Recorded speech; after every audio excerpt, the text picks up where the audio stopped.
जब तक मैं 5th स्टैंडर्ड में था तब तक प्लूटो बाकी प्लैनेट्स के साथ 9वें प्लैनेट में गिना जाता था। यह मुझे पता इसीलिए क्योंकि उस साल किसी इंटरव्यू के लिए मैंने 9 प्लैनेट्स के नाम रटे थे।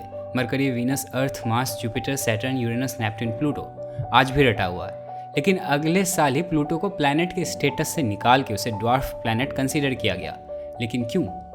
क्या 9 प्लैनेट्स बच्चों के लिए याद करना ज़्यादा हो रहा था, या जैसे नाम से मालूम होता है क्या उसका साइज छोटा हो गया जिससे हम उसे ड्वार्फ बोलने लगे, या कोई और वजह थी प्लूटो को ग्रह के दर्जे से निकालने की? क्योंकि स्पेस और अपने सोलर सिस्टम में सिर्फ बड़े बड़े आकार के स्फेरिकल शेप के पत्थर या गैस के गोले ही नहीं, बहुत छोटे मोटे साइज़ के पत्थर, धूल, गैस, इरेगुलर शेप्स की बहुत चीज़ें हैं जो बाकी ग्रहों के साथ सूरज का चक्कर काट रही हैं। लेकिन ऑफ कोर्स जो बड़े साइज़ का है उस पर पहले नज़र जाएगा। इनफैक्ट नेकेड आई से तो सिर्फ इन्हीं पे ही नज़र जाएगा। इसलिए बहुत पहले प्लैनेट होने का मतलब था कि कोई बड़ी गोल चमकती चीज़ अगर आसमान से इधर से उधर आता जाता है तो उसे ग्रह कहा जाता था। और ऐसे में लोगों ने सन, मून और जो इनर प्लैनेट्स हैं जिसे आप आसमान में ऐसे ही देख सकते हो, उन चीज़ों को प्लैनेट्स बोला जाता था। मज़े की बात यह थी कि तब अर्थ प्लैनेट नहीं था, क्योंकि अर्थ आसमान में नहीं दिखता था। आप धरती पे खड़े होकर कैसे धरती को देख सकते हो? लेकिन जैसे जैसे औजार आई, बेहतर इंस्ट्रूमेंट्स आई, तो हमें पता चला कि और भी बहुत कुछ है अपने सोलर सिस्टम में जो हमें दिखती नहीं थी। और समय के साथ प्लैनेट का मतलब भी बदला। फिर हम फिर से चीज़ों को रिकैटेगराइज करते रहे। तो अभी जो डेफिनेशन है प्लैनेट होने का या एलिजिबिलिटी है प्लैनेट होने का, वो 3 चीज़ है। पहला जो है, जो कि ऑब्वियस है, सूरज का चक्कर काटना, या यूनिवर्सल लेवल पे बोले तो तारे का चक्कर काटना। प्लैनेट्स होने के लिए आपको स्टार के राउंड रिवॉल्व करना होगा। ऐसे तो मून भी सूरज का चक्कर काटती है, लेकिन वो अर्थ के चारों ओर घूमते हुए सूरज के चारों ओर जाती है। तो कोई भी सेलेस्टियल बॉडी जो प्राइमरीली सूरज का चक्कर काटती हो उसे प्लैनेट कहा जाएगा। इस हिसाब से प्लूटो भी एक प्लैनेट ही हुआ, क्योंकि वो भी प्राइमरीली सूरज के राउंड ही रिवॉल्व करता है। और शायद हम सब भी प्लैनेट ही हुए, क्योंकि हम सब भी सूरज का चक्कर काटते हैं ग्रह पर बैठ के। लेकिन जो दूसरा क्राइटेरिया है वो है स्फेरिकल शेप। वो भी डिसेंटली बड़ा होना चाहिए। बड़ा होगा, मास ज़्यादा होगी, तभी ग्रेविटी ज़्यादा होगी, क्योंकि स्फेरिकल शेप आता है ग्रेविटी के कारण। शुरू से चीज़ें स्फेरिकल नहीं होती है। धीरे धीरे सब मैटर एक साथ आने से धूल, कंकर, गैस, एस्ट्रॉइड्स जब एक साथ इकट्ठा होते होते उस विशाल चीज़ की खुद की ग्रेविटी भी इतनी ज़्यादा हो जाती है कि चीज़ों को वो अंदर की ओर खींचती है। वो जो ग्रेविटेशनल पुल है उस सेलेस्टियल बॉडी के सेंटर की तरफ से होता है, इनवर्ड। तो इवेंचुअली एक राउंड सा स्फीयर शेप उभर के आता है। इसलिए ग्रेविटेशनल पुल ज़्यादा होनी चाहिए, मतलब कि मास ज़्यादा होनी चाहिए। इसीलिए जो सेलेस्टियल बॉडी बहुत बड़े साइज़ का है वही स्फीयर है। एस्ट्रॉइड्स आपको उबर खाबर दिखेगा, क्योंकि उसका उतना भी मास नहीं है कि उसका जो इनवर्ड ग्रेविटेशनल पुल है उसे एक राउंड शेप दे सके। इसलिए पृथ्वी को ऐसे मत देखना जैसे कोई गोल मिट्टी का ढेर धूप में सूखा पड़ा है। अंदर की ओर जो ग्रेविटेशनल पुल है वो इतनी ज़्यादा है कि पृथ्वी इस आकार में, आप भी इसी कारण चिपके खड़े हो धरती से। तो दूसरा क्राइटेरिया है स्फेरिकल शेप होना चाहिए प्लैनेट कहलाने के लिए। और प्लूटो स्फेरिकल भी है, लेकिन ट्विस्ट आता है तीसरे और आखिरी क्राइटेरिया में। और तीसरा क्राइटेरिया है उस प्लैनेट का ऑर्बिट साफ होना चाहिए। मतलब कि जिस रास्ते पे वो परिक्रमा करता है सूरज का, वो किसी दूसरे चीज़ से भरा नहीं होना चाहिए। उसका ऑर्बिट किसी दूसरे चीज़ से क्रॉस नहीं होना चाहिए। वो ग्रेविटी वाइज डोमिनेंट होना चाहिए अपने एरिया में, क्योंकि अगर ग्रेविटी वाइज डोमिनेंट होगा तो इवेंचुअली अगर कुछ होगा भी तो उससे ही आके टकराएगा। धरती पे भी बहुत बार एस्ट्रॉइड्स गिरे हैं। डायनासोर्स के ख़त्म होने का एक वजह ये भी है।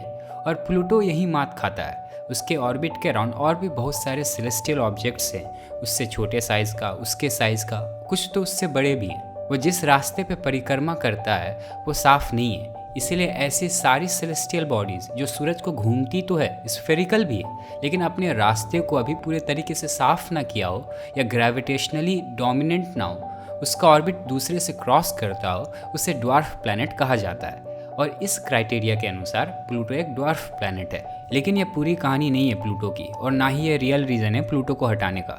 हाँ, थर्ड क्राइटेरिया एक साइंटिफिक थ्योरेटिकल रीज़न ज़रूर है प्लूटो के ड्वार्फ प्लैनेट होने का, लेकिन असलियत कुछ और ही है और इससे भी इंटरेस्टिंग है। सच तो ये है कि प्लूटो एक श्रिंकिंग प्लैनेट है, सिकुड़ता ग्रह। प्लूटो को पहली बार देखने के बाद जैसे जैसे समय बीतता गया प्लूटो छोटा होता गया। मतलब कि प्लूटो खुद छोटा नहीं हुआ, जैसे जैसे हमारी इंस्ट्रूमेंट, हमारी टेलीस्कोप बड़ी होती गई, बेहतर होती गई, वैसे वैसे प्लूटो छोटा होता गया। जब फर्स्ट टाइम नोटिस किया गया था प्लूटो को 1930 में, तो वो हमें पृथ्वी के साइज़ का लगा था। कुछ दशक बाद मार्स के साइज़ का, फिर मर्क्यूरी के साइज़ का हुआ। फिर क्या पता चलता है कि अब तक हम प्लूटो को उसके मून के साथ देख रहे थे, चेरॉन, क्योंकि प्लूटो का मून काफ़ी नज़दीक है। और इसके बाद तो प्लूटो और भी छोटा हो गया। हम लोग जितना इनिशियली सोचे थे उसका 125th निकला, अपने मून से भी छोटा।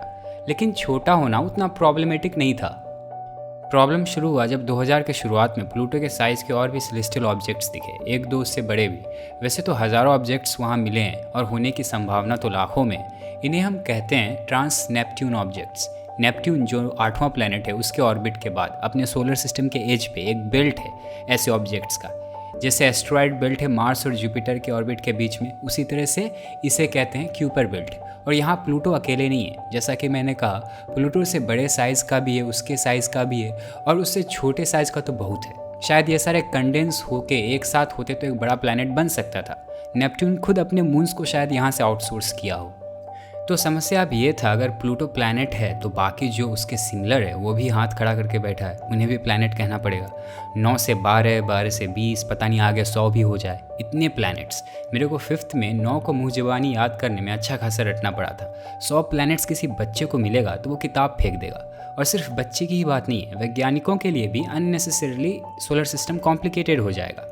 तो इसीलिए प्लैनेट के डेफिनेशन को रीडिफाइन किया गया, और रीडिफाइन करने का पर्पस ही था प्लूटो को बाहर निकालना। रूल्स और एलिजिबिलिटी क्राइटेरिया बनाया ही गया था कि प्लूटो अनएलिजिबल हो जाए, ताकि प्लूटो जैसे और जितने भी प्लैनेट्स है उसके अगल बगल उनसे बच सके।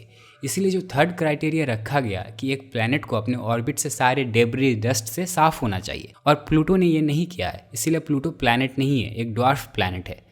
और जब यह न्यूज़ पब्लिक में आया तो लोगों ने ऐतराज़ भी जताया, उन्हें अच्छा नहीं लगा। लेकिन ध्यान रहे, ये उलटफेर हमारे लिए, प्लूटो के लिए नहीं है, क्योंकि हमारा स्वभाव है अगर हम 10 बार मीनू को पढ़ लें तो मीनू को ही मील समझ के बैठ जाएंगे।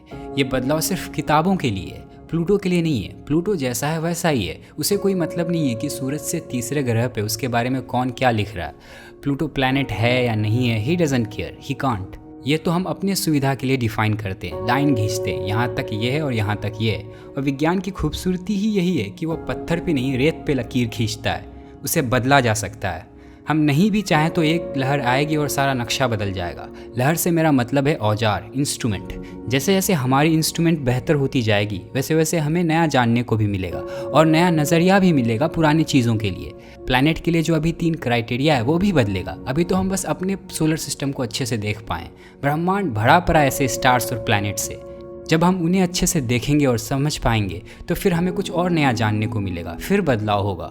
और बहुत लोगों को ये चीज़ इनकन्वीनियंट लगता है, वो नहीं चाहते कि हमेशा बदलाव हो, उन्हें गुलाम होना अच्छा लगता है, उनकी मानसिकता ही ऐसी है। एक बार बता दो और वो उस चीज़ के लिए गुलाम हो जाना चाहते हैं, उस पर कोई सवाल नहीं हो सकता। वो चाहते हैं कि कोई उन्हें एक बार बता दे और वो हमेशा के लिए ही सही हो। एक बार में बता दो धरती कैसे बना, एक बार में बता दो हम कैसे आए, एक बार में बता दो ब्रह्मांड की शुरुआत कैसे हुई, सब चीज़ एक बार में। एक बार में वैक्सीन बना दो और सारे वायरस को ख़त्म कर दो।